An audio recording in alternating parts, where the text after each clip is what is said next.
The mask was supposed to make the night easier. It didn't.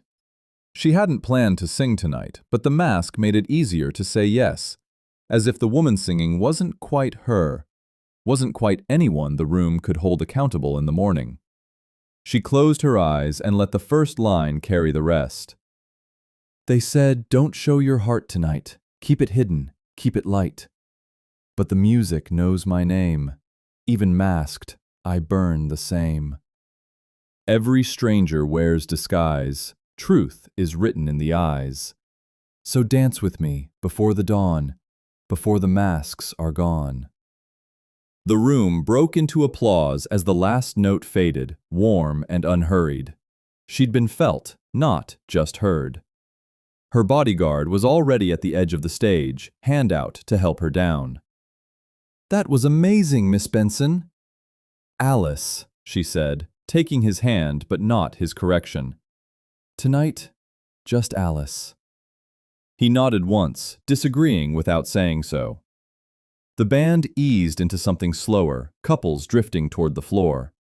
A stranger pressed a fresh glass of champagne into her hand without asking, her own lipstick already faint on the rim before she remembered taking a sip.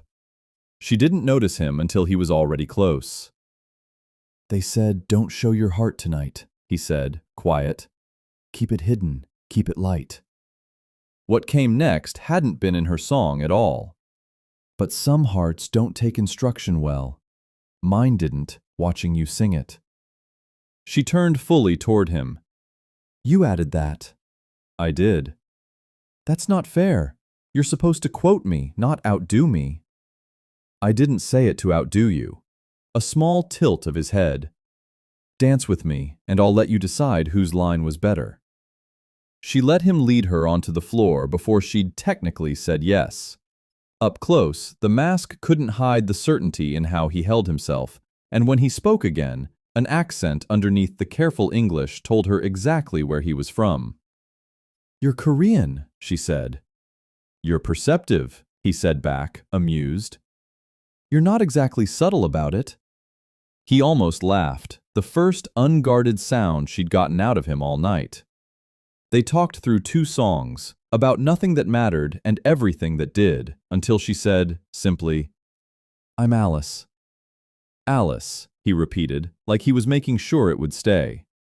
"I'm performing again in 2 days," she said, unprompted, watching for whatever his face might give away.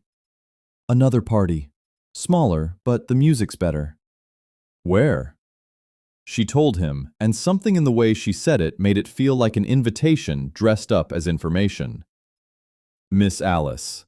Her bodyguard's voice cut between them. "Your father just called. We have to go. Now." She left without finishing the thought she hadn't quite let herself have, only that she'd left him standing alone on the dance floor, and some part of her didn't want to have left at all. Seoul in 1994 was a city coming into its own.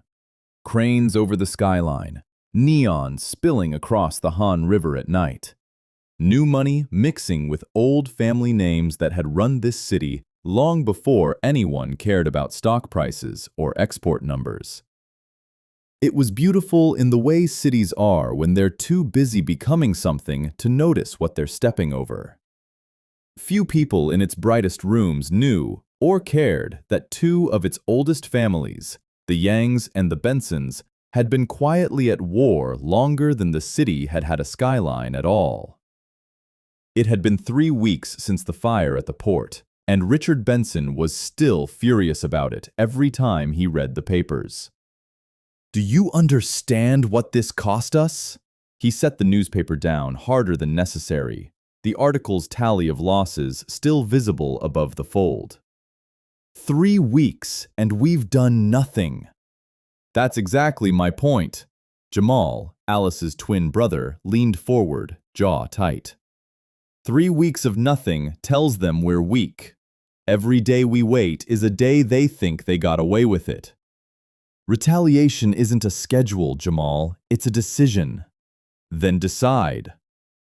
Alice sat through most of it without hearing it, her mind 2 districts and 1 night away, on whether the stranger from the masquerade would come tomorrow, now that there'd be no mask to hide behind. She replayed the certainty of his voice, the way he'd smelled like cedar and something she couldn't name, and wondered whether a man like that stayed interesting once you could finally see his face. Across the city, Ji-hoon read the same numbers from a different angle, the Bensons' losses translating, almost line for line, into the Yang's gains. Shipping contracts redirected, buyers more agreeable. His father hadn't needed to say a word. The ledgers said it for him. "There'll be retaliation," Ji-hoon said, mostly to fill the silence his father seemed content to sit in. 3 weeks of quiet from the Bensons isn't peace, it's a fuse. His father didn't look up from his own paperwork. Let them come. Soonji, seated at the edge of the room, poured tea that no one had asked for and said nothing at all. She'd been part of the household for months, the arrangement between her family and the Yangs less a romance than a merger, his father's assurance that the marriage would strengthen the family's standing long before it strengthened anything between the two people expected to live it. She and Ji-hoon knew each other the way business partners do, and neither pretended otherwise. Ji-hoon sat back, only half listening to whatever came next, his mind already elsewhere, on a party tomorrow night, on a woman whose name he now had and whose face he still didn't, and on the small, unfamiliar worry that without a mask between them, she might simply like him less. The party was smaller than the masquerade, the music looser, and there wasn't a mask anywhere in the room. Ji-hoon heard her before he found her, a laugh carrying over the crowd that he'd have known anywhere, unmistakable even without the mask that had hidden everything else about her. He followed the sound until he found the face that belonged to it, unguarded in a way the mask had never quite let her be. When she finally turned and saw him watching, something in her face settled, like a question she hadn't realized she was holding had just been answered. "You came," she said. "You invited me." "I invited a stranger in a mask. I wasn't sure the stranger would still show up without one." Disappointed? Deciding. But she was smiling when she said it. They fell into it easily, the way people do when the hardest part is already behind them.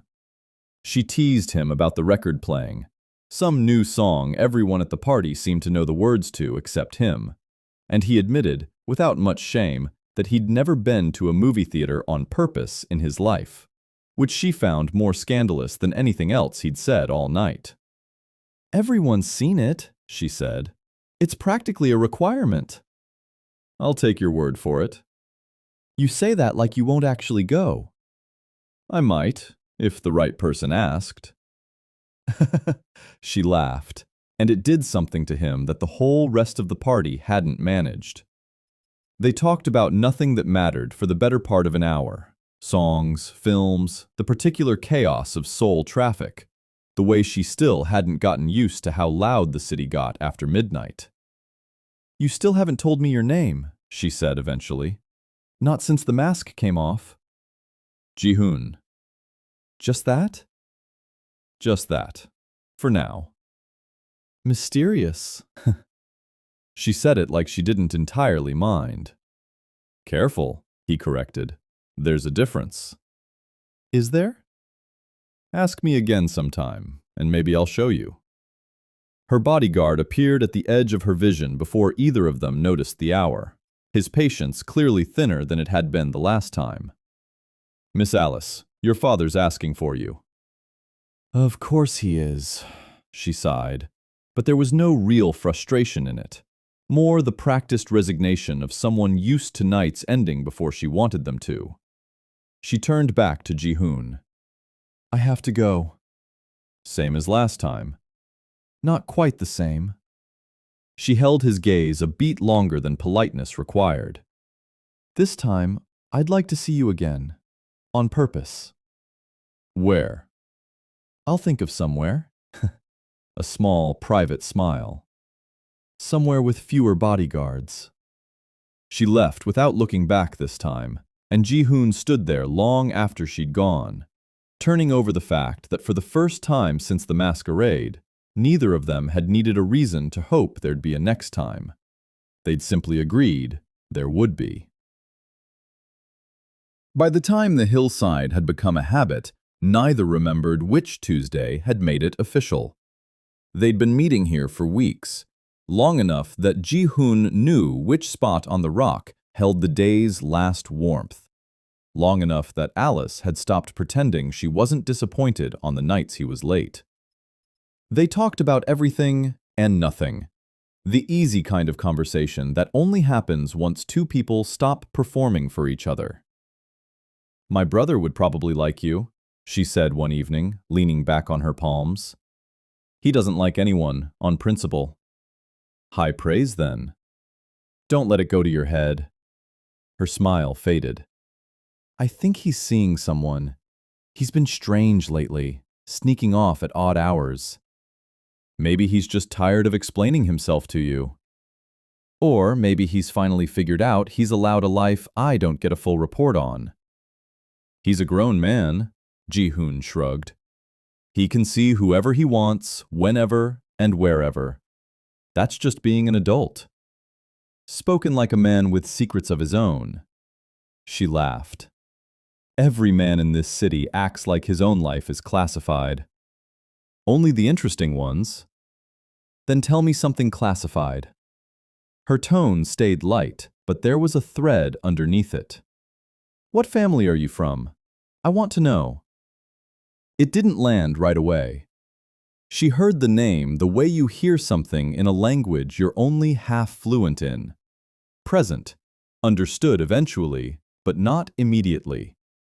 Then it landed. "Yang."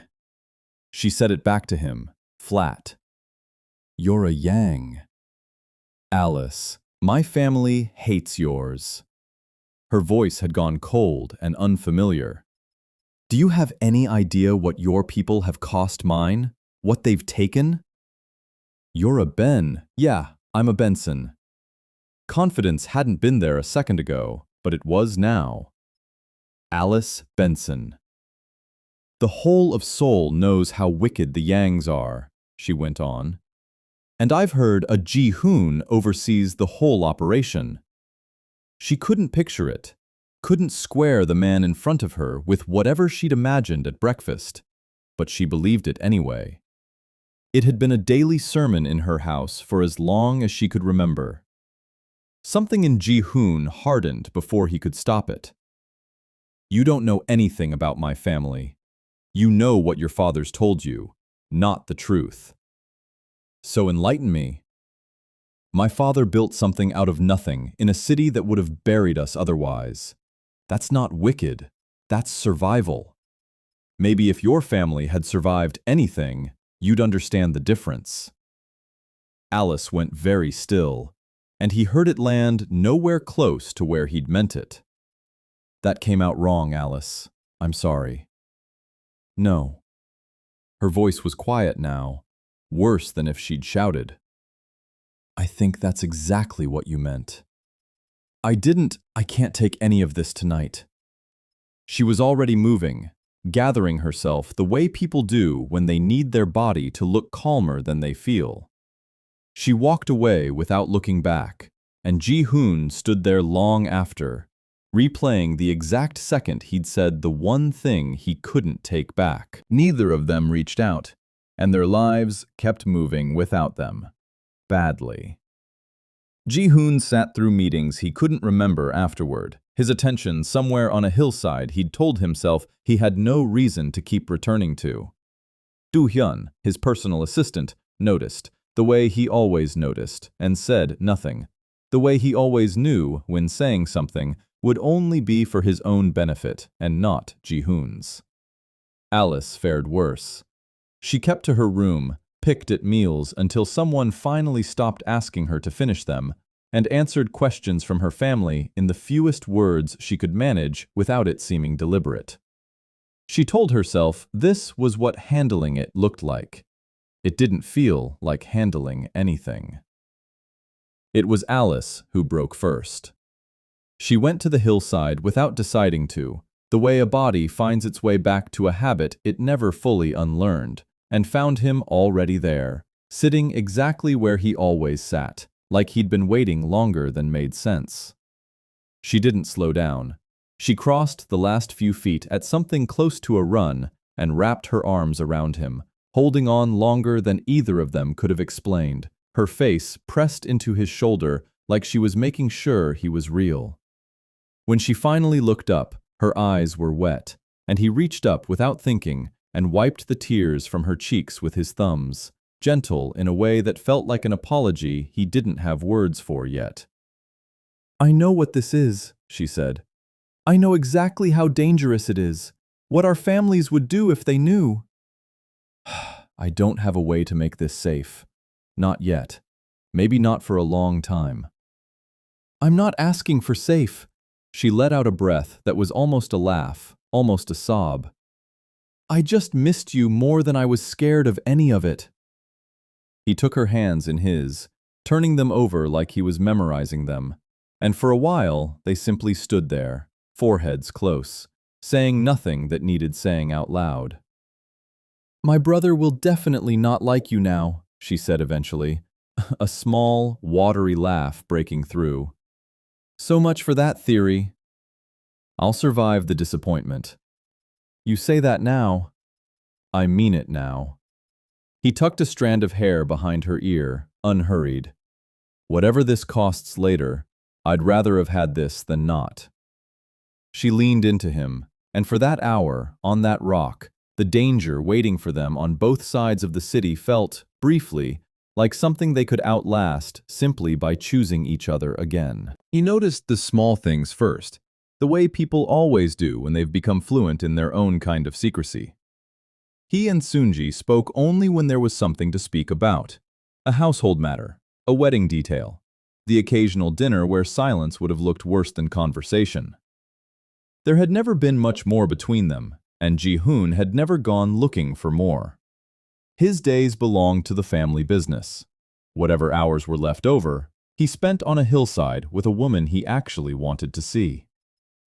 It wasn't jealousy that made him notice her absences. It was that a man practiced in his own disappearing act recognizes the choreography in someone else's.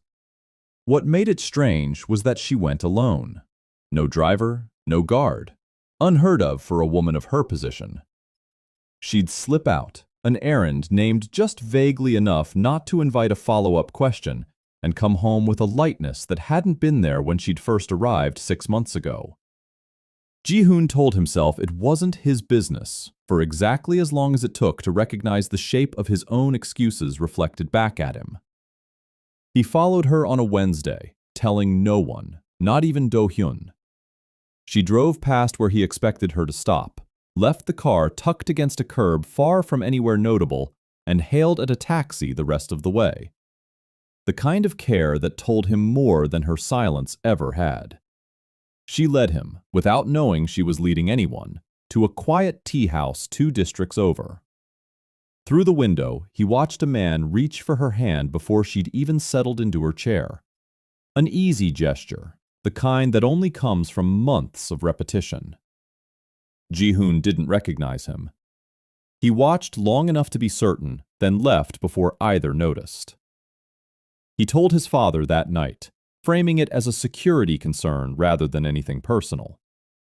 His father's expression barely changed, but his question sharpened immediately, precise in the way that meant he was already 3 steps into a plan. "Describe him." Ji-hoon did, his height, his bearing, the ease of someone used to being liked. His father made a call Ji-hoon wasn't invited to hear. When he returned, something in his face had shifted from irritation into opportunity. "You've done well," his father said, which should have felt like relief, and instead felt like the floor tilting beneath him. "The man is Jamal Benson." Ji-hoon felt the name land somewhere he hadn't braced for. Not just the rival family's name, but Alice's twin brother, the one she'd spoken of with affection. "You're certain?" he said, already understanding he'd handed his father a weapon he hadn't meant to build. Completely. His father's satisfaction curdled into something sharper, more anxious. A Benson, circling a woman who's supposed to marry into this family.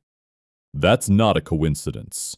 That's them finding out what we've built with her family, trying to poison it before the wedding happens. It had started months earlier, before either of them had reason to be careful. An ordinary party, no masks, no wait to the evening beyond what it was. Sunji had gone reluctantly and alone. Ji-hoon had never much cared for her entertainment, his attention given almost entirely to business. Jamal approached her with an easy joke rather than a line, and she laughed before deciding to. Neither mentioned family that night, or any night after. Just two people who'd found something simple and hadn't wanted to complicate it. He didn't want to frighten her with the weight of his name. She didn't feel she owed an explanation for a marriage that hadn't happened yet to a man whose name meant nothing to her heart, whatever it meant to her future. His father was pacing the study when Ji-hoon found him, already talking through something final. Men, timing, a location that wouldn't raise questions. Your wife has been meeting with someone else and you didn't even know. His father rounded on him, fury barely contained. What kind of husband are you? We're not married. Ji-hoon kept his voice level. Not yet. A technicality that won't save either of you from the embarrassment of it. Dad, you can't do that. His father stopped mid-stride, like an idea had just landed on him fully formed. You're right. I can't. He turned, something almost pleased settling into his face. But you can. It's your wife in question. You should fix this. Maybe not a lethal fixing, a painful one. I know they're meeting again tonight. There's another way to handle this. There isn't if you want it handled quietly. His father's patience had a terrible calm. This isn't a request. Fix it tonight, or I finish it my way. And my way won't leave anyone standing.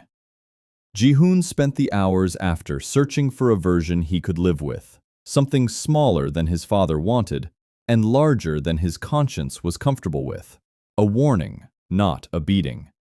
Enough to end it cleanly, without anyone bleeding for something that was, underneath it all, just two people who hadn't been careful enough. He told himself he'd explain to Alice after. He told himself he'd go easy. He followed Sunji that evening, no uncertainty in it now. He already knew where she was going, and what he intended to say when he got there. She took the same care as before. The car left several blocks off, the taxi for the rest. Ji-hoon followed at a distance, running the warning through his head, trying to make it sound less like a threat than mercy. The tea house came into view exactly where he expected it. Warm light spilling onto the sidewalk, ordinary and unbothered by what was about to happen inside it. He stood outside a moment longer than needed. Jamal had no idea who was about to walk through that door, or what it would cost him. Somewhere across the city, Alice still trusted that whatever hatred existed between their families hadn't reached far enough to touch the people she loved. She didn't know yet how wrong that trust was. Then he pushed the door open and stepped inside. Jamal looked up first, confusion flickering as a stranger approached. Sunji looked up a beat later, color leaving her face. Not confusion, but the horror of being found where she'd worked so hard not to be. Ji-hoon. His name left her like an apology. Sunji, he said, controlled. This ends tonight. Whatever this is, you end it. Jamal's eyes moved between them, pieces assembling faster than he wanted. You know him. How? Yang Ji-hoon, he said, watching the name land on Jamal's face like a verdict. The man she's engaged to marry. Something shifted in Sunji, too. Jamal Benson. She'd heard that name inside the Yang house as often as Ji-hoon's, spoken with the same contempt reserved for old enemies. She'd fallen for it without connecting it to the hatred she'd absorbed for months, and the two truths colliding felt like betraying herself. "Jamal," she started. "Answer me." His voice had lost its ease. "Were you ever going to tell me, or was I just something on the side of your real life?" "It wasn't like that. I never lied to you. I didn't think it mattered because none of it was real yet." "You didn't think it mattered." His jaw tightened. Neither had an answer that didn't sound worse aloud. They'd never lied to each other. They'd never cared enough to ask, and the not asking now looked like the lie it always was. Ji-hoon had seen enough. "We're leaving," he said, reaching for her arm. She pulled back instead, twisting toward Jamal, one hand stretched out. "Jamal." Jamal caught her hand before Ji-hoon could stop it, holding on with a grip that made his intentions clear. Whatever this had cost, he wasn't letting her be pulled away like a problem being tidied. "Let go of her," Ji-hoon said. "Make me." Ji-hoon tried first to break the hold without escalating. Jamal shoved back harder than necessary, throwing the first real strike. Ji-hoon absorbed it, warned him once more, and when Jamal came again, his restraint gave out. One clean blow sent Jamal crumpling against the table. Soonji's cry cut short as an elbow meant for someone else caught her instead. Ji-hoon didn't wait to see if Jamal was breathing. He pulled Soonji into the street, her fists beating against his forearm, her voice breaking as she twisted toward the door. "Let me go back, please. Let me see if he's—" He didn't let go. He was stronger and hated how much that mattered. Jamal would carry bruises. Soonji would carry the shock of being caught. But Ji-hoon carried the rest. The understanding that he'd walked in meaning to protect everyone and had somehow hurt all three instead, himself included, in a way none of the others would ever have to explain to Alice. How had a warning become this? What words existed for, "I didn't mean for it to go this far," that wouldn't sound like his father's excuses? He didn't have an answer. Only the walk home, and the dread of a conversation he had no idea how to survive. Jamal told his father half the truth, because the other half wasn't his to explain. He said Yang's son had attacked him without warning, left out the tea house, left out Soonji, left out everything that would have made the story more complicated and less useful. It didn't need embellishing. A split lip and a bruised jaw did the convincing on their own. And Richard Benson didn't ask many questions once the Yang name was in the room. "They've gone after our warehouses. Now they're putting hands on my son." His father's calm was worse than shouting would have been. "This ends with them understanding exactly who they're dealing with." Alice heard the story secondhand, in fragments by the time she reached her brother's room. Jamal sat on the edge of his bed, jaw swollen, already talking through logistics with two of his father's men like a general rather than someone who'd been hurt hours ago. "Jamal, please." She kept her voice even, though nothing in her felt even. "Let this one go. Just this once." He looked at her like she'd suggested something absurd. "Let it go? After what they did?" "I'm not saying forgive them. I'm saying don't do this yet. Not like this." "Why not?" His eyes narrowed, some instinct sharpening in him even without the full picture. "Since when do you care what I do to protect this family?" "I care what happens to you." That much, at least, was true, even if it wasn't the whole reason. "Ego isn't worth your life, Jamal." "This isn't ego." His voice hardened. "This is what happens when people believe they can put their hands on us and walk away clean. If I let this go, they'll know we're soft. Every deal, every negotiation from here forward, they'll remember I did nothing." There are other ways to answer this. Name one that doesn't make us look weak. She couldn't, not without explaining everything she'd promised herself she'd keep buried, and the silence that followed told Jamal more than he needed. He softened, briefly, mistaking her desperation for simple sisterly fear rather than something far more specific and far more dangerous. "I'll be careful," he said, gentler now, reaching for her hand. "But I won't be quiet. Not about this."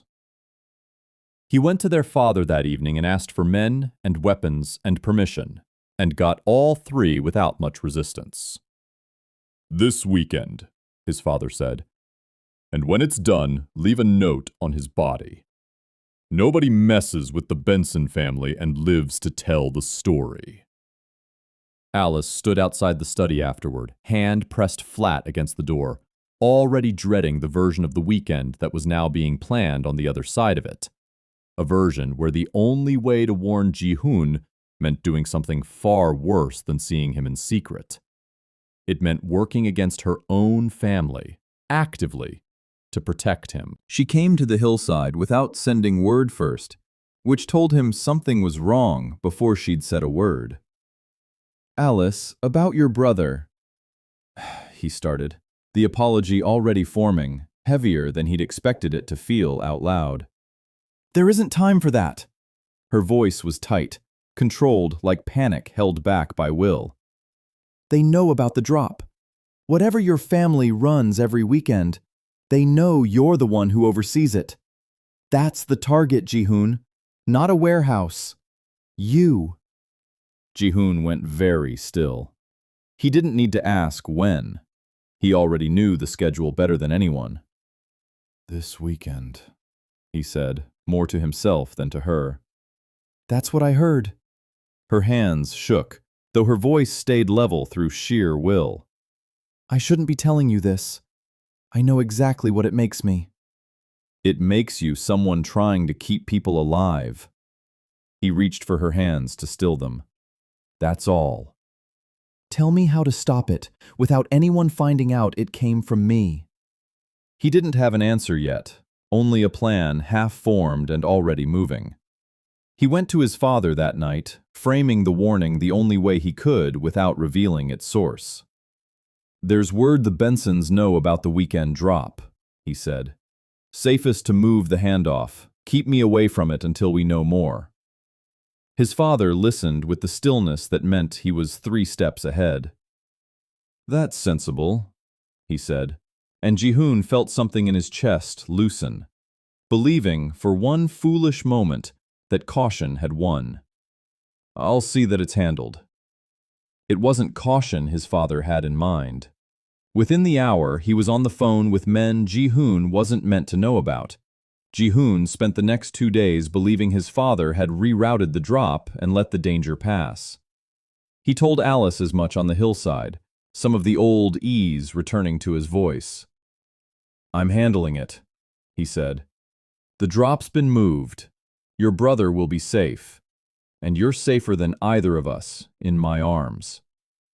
Alice let herself believe it too, if only for an evening, her head against his shoulder. For a second, Ji-hoon thought about coming clean about his arranged marriage with Soonji. But he wanted this moment to last a little longer than the truth would let it.